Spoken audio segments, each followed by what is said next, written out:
नमस्कार विद्यार्थी मित्रांनो, लर्न मॅथ विथ सुमित या यूट्यूब चॅनलवर मी सुमित सर तुमच्या सगळ्यांचे स्वागत करत आहे. आजच्या लेक्चरमध्ये आपण क्लास 9चा फर्स्ट चॅप्टर म्हणजे सेट म्हणजे काय हे बघणार आहोत. त्यानंतर त्याला कशा प्रकारे रिप्रेझेंट केलं जातं, त्याच्या दोन मेथड्स आहेत ते बघणार आहोत आणि सेटचा वापर करून आपण कशा प्रकारे डे टू डे लाईफचे एक्झाम्पल्स लिहू शकतो ते आपण बघणार आहोत. हे काय, जेव्हा आपण एखादं बघतो घरात एखादा फ्लावर ऑफ बुकेट असेल, फ्लावरचा काय असतो तो बुके असतो, बंच कशाचा असतं कीजचा बंच असतो, त्यानंतर बर्ड्सचा फ्लॉक असतो. एकावर एक आपण नोटबुक ठेवल्यानंतर आपण त्याला म्हणतो पाईल्स ऑफ अ नोटबुक.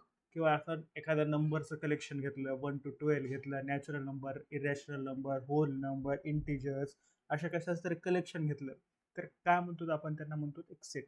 मग सेटची एक डेफिनेशन आहे, ती डेफिनेशन कोणती आहे तर लक्षात ठेवा त्या दोन महत्त्वाचे, इफ वी डेफिनेटली आणि क्लिअरली डिसाईड. म्हणजे कसे आहेत, आपल्याला डेफिनेटली एखादा आपण म्हणू शकतो असतो तो डेफिनेटली आहे, ओके, आणि त्याला आपण क्लिअरली डिस्टिंग्विश करू शकत असेल तर आपण त्याला काय म्हणतो, ते कलेक्शन ऑफ ऑब्जेक्ट. एखाद्या ऑब्जेक्टचं कलेक्शन आहे तर अशा ऑब्जेक्टच्या कलेक्शनला आपण काय म्हणतो तर आपण त्यांना म्हणतो सेट. कळालं? परत एकदा डेफिनेशन बघू. If we definitely and clearly decides the object of a collection of a set then the collection is called as a set. म्हणजे एखाद्या ऑब्जेक्टचं आपण कलेक्शन केलं, ओके.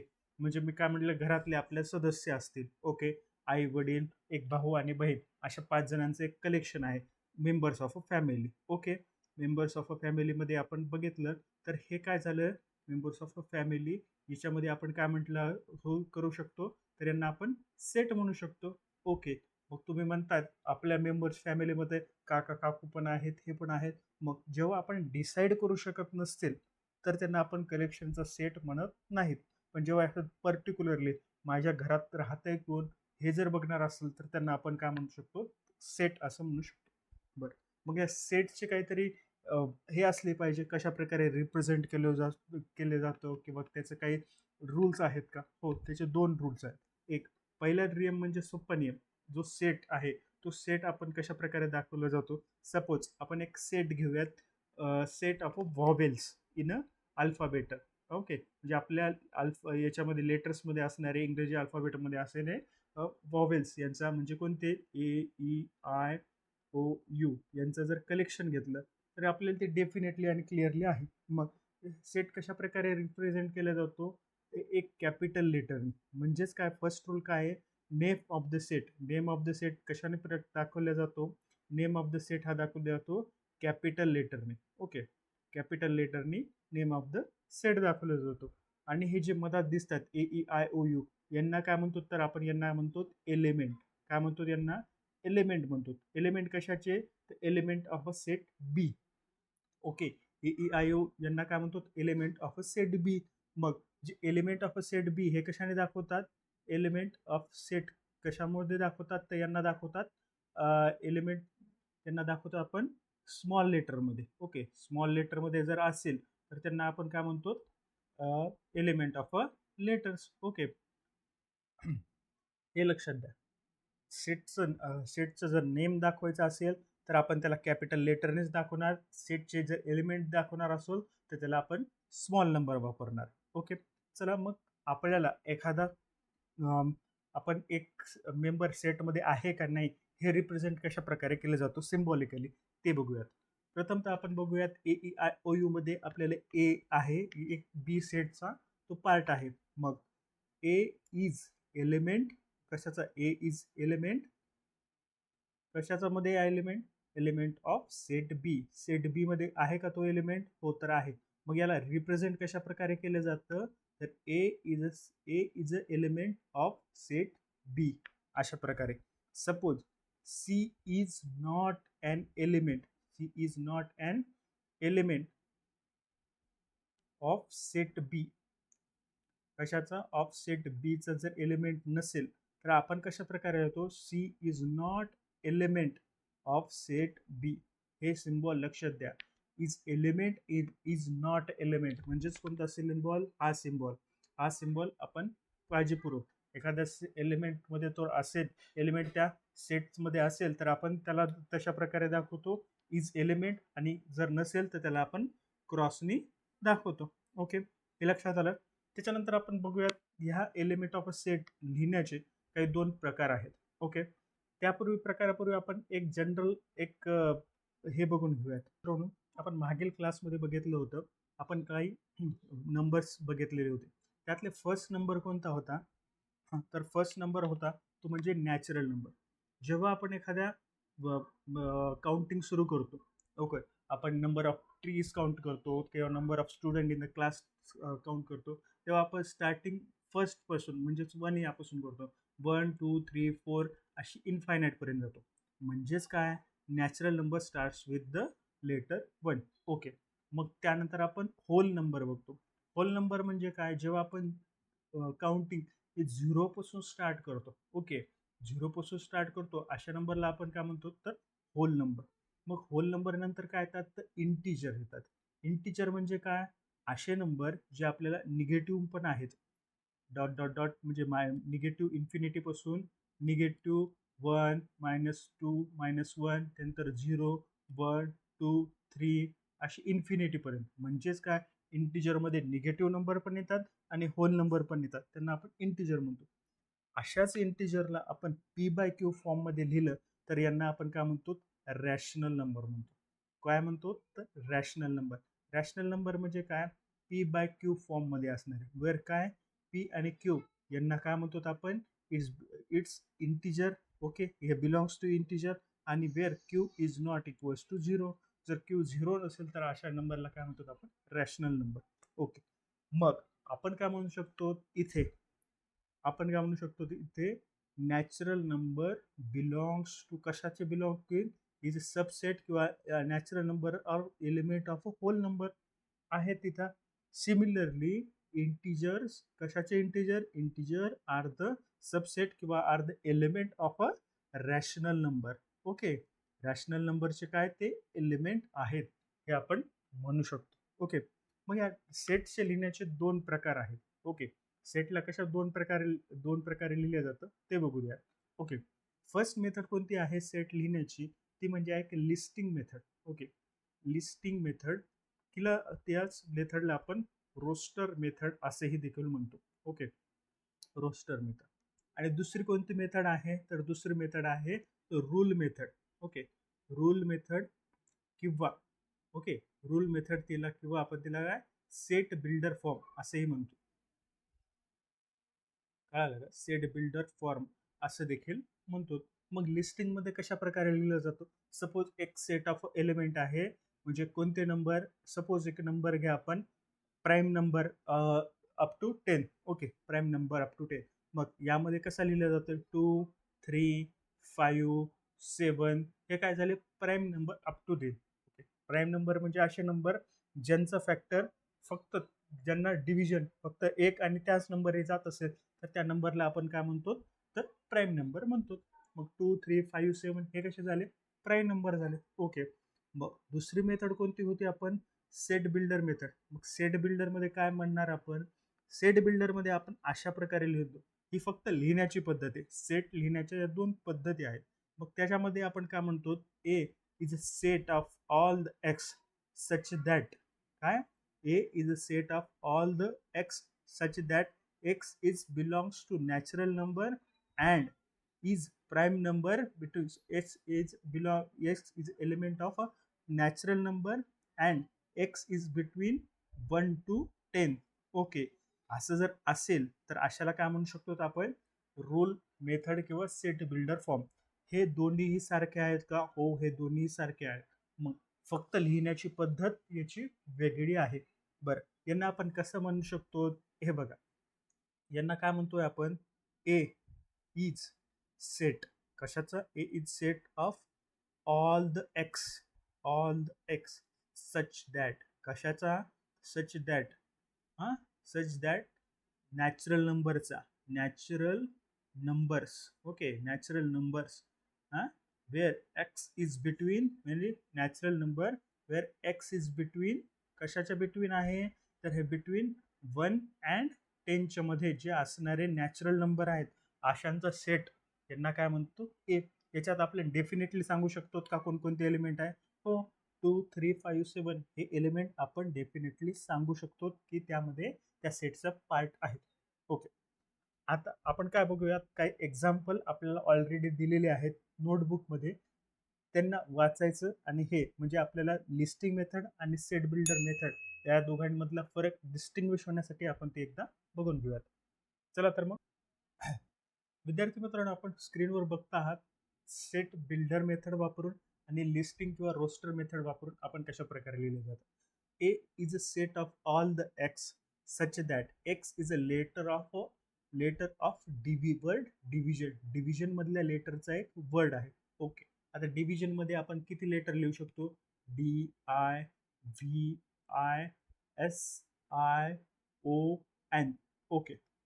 आता याच्यामध्ये आपल्याला काय महत्वाचं आहे, तर जेव्हा आपण नंबर लिस्टिंग किंवा लिस्ट मेथड म्हणजे कोणत्याही सेटमध्ये लिहितो, तर आपल्याला रिपीट करायचे नाहीत. काय करायचे नाहीत? तर रिपीट नंबर करायचे नाहीत किंवा डुप्लिकेट जे असतात म्हणजे एकापेक्षा अधिक वेळेस आपल्याला लिहायचे आहेत का, तर नाहीत. मग आपण डी लिहिलाय आपण इथे. ओके. आय लिहिलाय, नंतर व्ही लिहिलाय, नंतर परत आय आलाय, मग तो लिहायचा का? नाही. मग त्याच्याऐवजी आपण जे नाहीयेत ते लिहायचे. एस आहे का? नाहीये. एस नाहीये तर एस लिहिलाय. परत आय रिपीट होतोय, परत कॅन्सल गेला. ओ आणि एन आपण परत लिहिलेल्या आहेत. म्हणजेच काय, लिस्टिंग मेथड किंवा सेटमध्ये आपण फक्त युनिक म्हणजे फक्त एकच वेळेस लिहायचे, त्यांना रिपीट करायचे नाहीत. ओके. सेकंड एक्झाम्पल बघूयात. Example B. यामध्ये काय सांगितलेले? B is a set of all the Y such that Y is a number. y is a number which is y square equals to 9. Okay. मग b कशाचा set आहे? तर y चा number आहे आणि y काय आहे? तर स्क्वेअर रूट म्हणजे y is a square of 9. म्हणजेच b चं काय येतील? दोन पार्ट येतील. मग कोणते पार्ट येतील? दोन. तर -3 आणि 3. ओके. आपल्याला माहिती आहे स्क्वेअर रूट ऑफ 9 काढायला गेल्यानंतर आपल्याला दोन नंबर येतात, -3 आणि +3. ओके. तशातच सेट आहे, त्याला आपण काय म्हणतो? तर सेट बी असं म्हणतो. Okay. C is a set of all the Z such that Z is a multiple of 5 and less than 30. Okay. Is a multiple of 5 and less than 30. मग असे नंबर किती आहेत? 5 आहे. 5 1 जा 5, 5 2 जा 10, 5 3 जा 15, 5 4 जा 20 आणि 5 5 जा 25. मग हे मेंबर्स त्याच्यामध्ये आहेत. ओके. याच रूल मेथड आणि लिस्टिंग मेथड, रोस्टर मेथड दिलेली आहे. त्याच्यावर आपल्याला काही एक्झाम्पल सॉल्व्ह करण्यासाठी आपल्याला विचारलेले आहे. प्रॅक्टिस सेट सोडून जे काही एक्झाम्पल आहेत ते आपण बघूयात. चला तर विद्यार्थी मित्र, आपण स्क्रीनवर बघतोय काही एक्झाम्पल्स दिलेले आहेत. ओके. एक्झाम्पल मध्ये आपण बघूयात काही एक्झाम्पल दिलेले आहेत. पहिला एक्झाम्पल दिलेला आहे त्यांनी लिस्टिंग मेथड किंवा रोस्टर मेथडचा वापर करून 2 4 6 8 10 12 आणि 14 असे दिलेले. याच्यामध्ये एक पॅटर्न आहे. प्रत्येक जो नंबर आहे तो इव्हन नंबर आहे. कोणता नंबर आहे? तर इव्हन नंबर आहे आणि तो अप टू कितीपर्यंत दिलेला आहे? म्हणजे 15च्या आधीपर्यंतच दिलेला आहे. ओके. मग आपण कशाला येतो? रूल मेथडमध्ये कशा प्रकारे लिहितो? A is a set of all the x such that x is an even natural number less than 15. Okay. अशा प्रकारे आपण लिहू शकतो. आता सेकंड मध्ये आपल्याला आपल्याला रूल मेथड मध्ये दिलेलं आहे, त्यांचं आपल्याला कन्व्हर्जन कशामध्ये करायचं आहे? तर आपल्याला लिस्टिंग मेथड मध्ये आहे. ओके. चला तर मग याचं बघूया. काय म्हटलेलं आहे तिथं? B is a set of all the x such that x is a perfect square number between 1 and 20. Okay. मग बी इज अ सेट आहे. कशाचा सेट आहे? तर परफेक्ट स्क्वेअरचा. ओके. आपल्याला माहिती आहे प्रत्येक नंबर हा कशा ना कशाच तरी स्क्वेअर आहे, परंतु आपल्याला इथे काय विचारलेलं? Perfect square number. Perfect square number म्हणजे कोणते आले? मग बी सेटमध्ये आपण कशा प्रकारे लिहू शकतो? तर बी सेटमध्ये आपण काय काय लिहू शकतो? तर आपल्याला माहिती आहे 2चा स्क्वेअर किती आहे? 4 आहे. त्यानंतर आपल्याला 3चा स्क्वेअर किती आहे? तर 9 आहे. त्यानंतर 4चा स्क्वेअर किती आहे? 16 आहे. त्यानंतर 5चा स्क्वेअर किती आहे? 25. अरे पण आपल्याला बिटवीन 1 to 20 सांगितलेले म्हणून मग बी सेटमध्ये कोणकोणते येणार आहेत? तर 4, 9 आणि 16 एवढे 3च एक्झाम्पल येणार आहेत. ओके. सी मध्ये दिलेलं आहे आपल्याला लिस्टिंग मेथडमध्ये AEIOU. आता आपल्याला माहिती आहे AEIOU काय आहेत? तर AEIOU हे काय आहेत? व्हॉवेल्स आहेत. कशाचे व्हॉवेल्स आहेत? तर इंग्लिश कॅपिटल लेटर्स म्हणजे इंग्लिश अल्फाबेट्सचे व्हॉवेल. मग आपण कशा प्रकारे लिहितो? C is set of all the x such that x is काय व्हॉवेल्स कशाचे व्हॉवेल्स आहेत? Of English alphabet. Okay, English अल्फाबेटचे जे आहेत त्यांच्यातले व्हॉवेल्स आपण जर घेतले तर त्यांना आपण काय म्हणू शकतो? त्यांचा जो सेट तयार होतो त्या सेटला आपण सी असं नाव दिलेलं आहे. ओके, आता नेक्स्ट क्वेश्चन काय दिलेला आहे? D is set of all the Y such that all the Y is a colour in the rainbow. आपल्याला रेनबोचे कलर कोणते माहिती आहेत सगळे. कोणते आहेत? विबजोर VIB GY O आणि R. ओके, म्हणजे विबजोर यांचे काय व्हायोलेट जे काय कलर असतील आपले विबजोर मध्ये म्हणजेच आपण रेनबोचे कलर तशा प्रकारे लिहू शकतो. त्यानंतर आपल्याला नेक्स्ट क्वेश्चन काय विचारलेला आहे? रूल मेथड मध्ये दिलेला आहे. सेट P दिलेला आहे.